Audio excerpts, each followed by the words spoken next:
Friends, you never know who you'll touch in life. You never know how or when you'll have an impact or how important your example can be to someone else.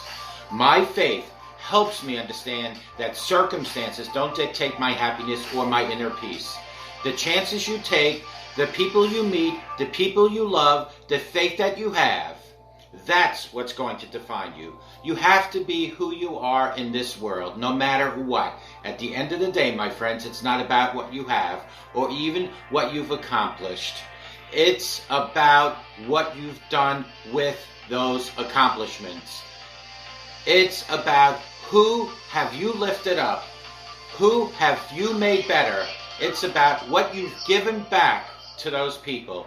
I think personally a role model is a mentor, someone who you see on a daily basis and you learn from them. My faith taught me how to forgive. Faith taught me when people present themselves in a certain way, there's probably some backstory or issue or reason for the way that they are acting. It's not you, my friends. It's them. And a lot of times, it's about something that's completely out of their control.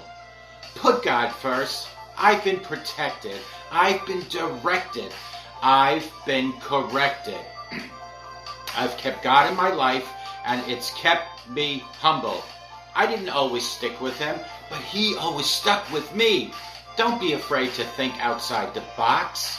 Don't be afraid to fail big, to dream big. But remember, dreams without goals are just dreams, and they ultimately fuel disappointment.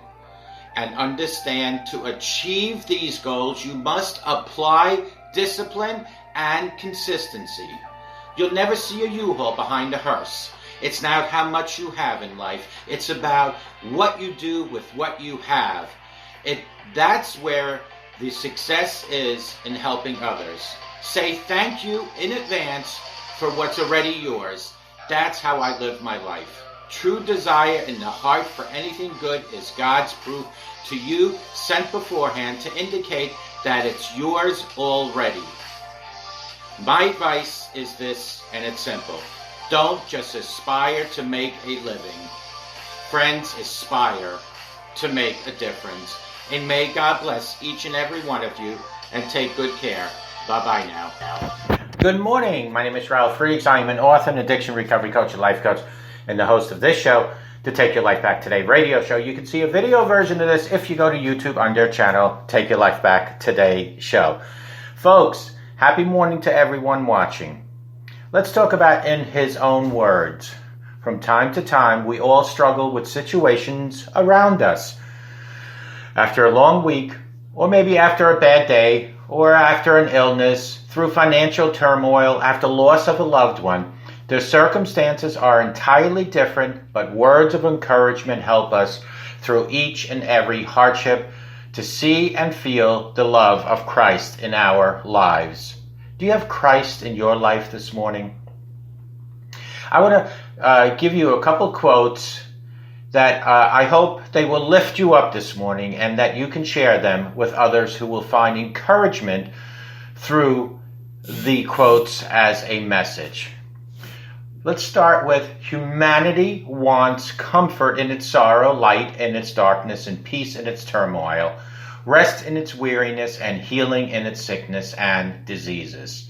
The gospel gives all of this to us.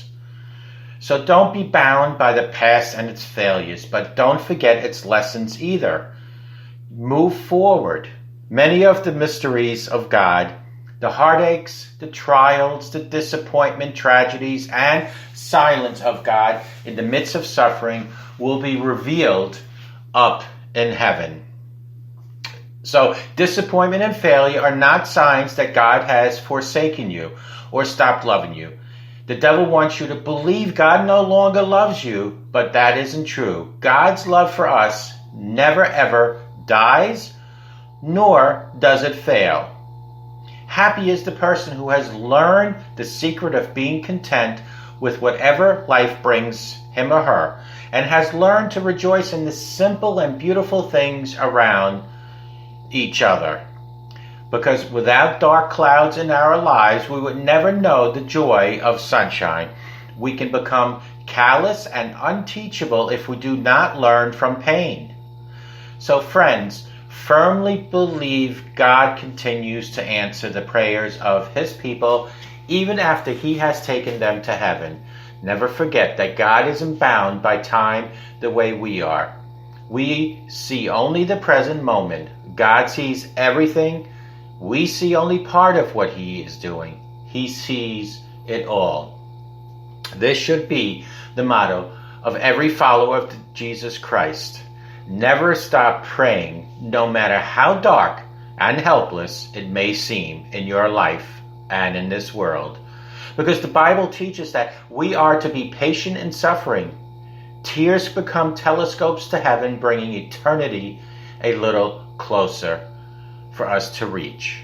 God doesn't comfort us to make us comfortable, but to make us comforters. The righteous person may have many troubles, but the Lord delivers him from them in Psalms 34:19. Call me at 844-405-HELP, because together we can help each other take our lives back. Be good to yourselves. Always be good to each other. Remember, a simple smile to a stranger can change that stranger's day, can change their life, and can make a difference in your life. May God bless each and every one of you. Remember, for God so loved the world that he gave us his only son. Don't ever forget that. John 3:16. Because God loved us. He sacrificed his son to die for our sins. May God bless each and every one. We'll talk to you guys tomorrow. Bye-bye.